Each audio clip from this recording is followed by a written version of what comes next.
Hello, my dear. Welcome to the first presentation of the path to happiness. Let's research it using your life practice and also new manuscript, do even your PhD. For any questions, the contact is below. Let's go. Enjoy.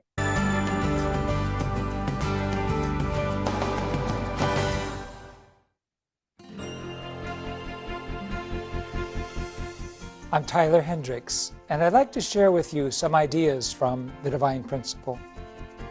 We look at this as a new expression of truth. Truth is unchanging, but how we express it changes. Truth has a mission, and that mission is to bring happiness.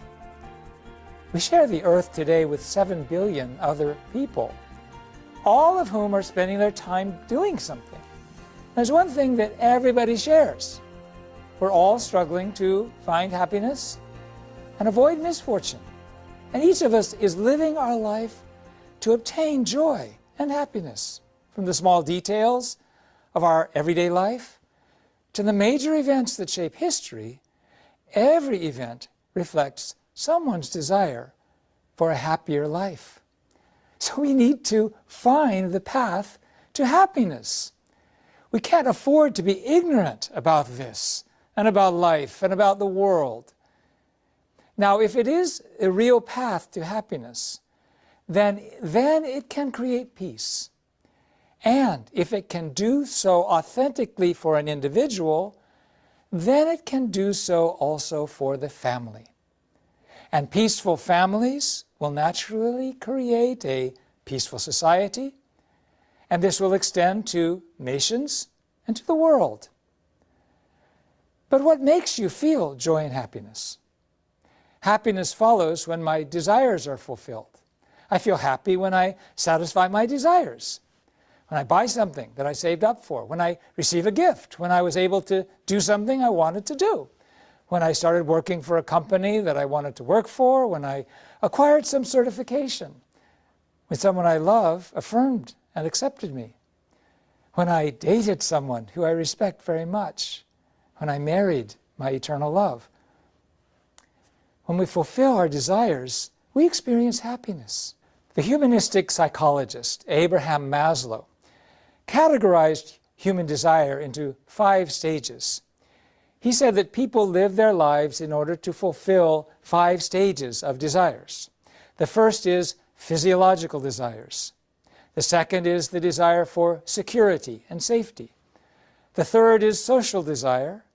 The fourth is the desire to be respected. And the fifth is the desire for self-actualization.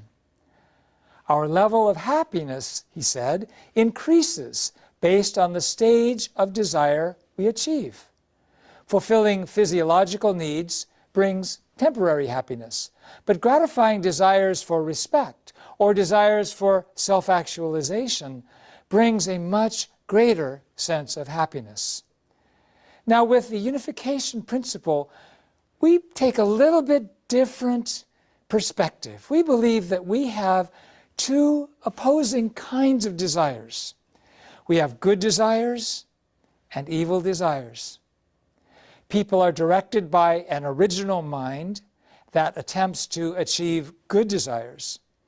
But we also have an evil mind, which attempts to fulfill evil desires. And we are torn between these 2 directions. In order to have happiness, we have to dispel the desires that lead us toward evil and pursue desires that lead us toward goodness. But we require the wisdom to dispel those evil desires that originate from our evil mind, and to pursue good desires that originate from our original mind. The Divine Principle provides us with that wisdom. That means it is a guide toward happiness that can fulfill our good desires. Now let's talk about this contradictory nature. Within the same individual is a fierce struggle between the original mind, inclined toward good desires, and the evil mind inclined toward evil desires. Whenever something exists that is contradictory in its own nature, it will inevitably self-destruct. Imbued with such a contradictory nature, human beings and the world we create is self-destructive. The self-destructive state is called by Christianity the fall, and in Buddhism it is known as ignorance. When we look at the human fall from the intellectual standpoint, it means we fell into ignorance. So let's talk about this ignorance. We consist of a mind and a body, an internal and an external aspect. So there exist internal and external forms of knowledge. Accordingly, there are two kinds of ignorance: internal ignorance and external ignorance. What is internal ignorance? It means spiritual ignorance. For example, where did we come from? What is the value and goal of life? What happens after we die? Does God exist? What is good? What is evil? External ignorance means ignorance about the natural world, including our own physical body, about the fundamentals of the material world and the laws of nature. Human beings have ceaselessly been seeking the truth, to transition from being ignorant to having knowledge.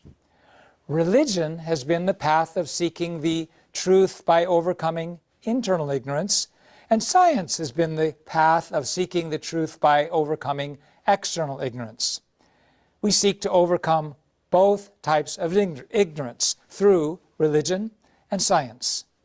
To be completely liberated from ignorance and follow only the desires of the original mind in the direction of goodness, one must find a truth that includes both science and religion, both internal and external truth. For this, we need a new truth that can become the path to happiness, that can end conflict, that can end corruption and self-destructive behavior. What is truth? Truth is unique, eternal, unchanging, absolute. Can a book be the truth itself? In Christianity, it has been thought that the Bible alone is the absolute truth. But a book is not truth itself, but merely a text for teaching the truth. With the flow of time, a gradual process took place. In each era, man was given higher and higher levels of spirit and of knowledge. The range of truth that could be taught and the levels of expression and methods were shaped by the times in which they were delivered. Now, how do we fulfill the mission to create happiness? We have to find answers to the questions opened up by religion. For example, the meaning of the Bible, the teachings of the world's religions. For example, science, the ecological balance. For example, understanding the direction of history and the struggle between good and evil. This truth needs to lead humankind on the path to real happiness.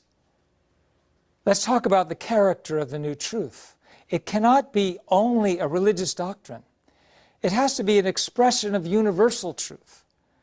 It has to arise from life experience, not just scholarly research or philosophical reflection. It cannot be the product of just another person's mind or experience. The new truth must come to us as a revelation from God. Our proclamation is that God has already sent a person upon this earth who can solve the fundamental problems of life and the cosmos. That person is none other than Reverend Sun Myung Moon.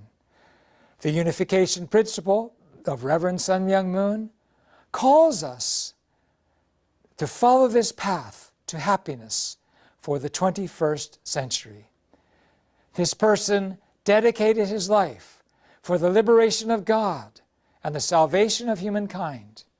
He built a foundation in 194 countries. He left his words as a textbook and passed away on September 3rd, 2012. From now on, you will learn and become familiar with the concrete content of unification principle. I ask for your open-minded interest. Remove the stereotypes and any prejudices, and seek to grasp the new truth with a serious mind. Adopt a posture of hope that this can lead you to good realizations and worthwhile experiences for your life. See you next time.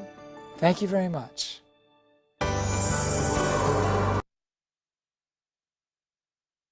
Okay. This was the presentation for today. For any comments and ideas, contact me below. Turn on the specialist and listen all the presentations for your research of life to be happy. Let's do it together. Enjoy, live happily.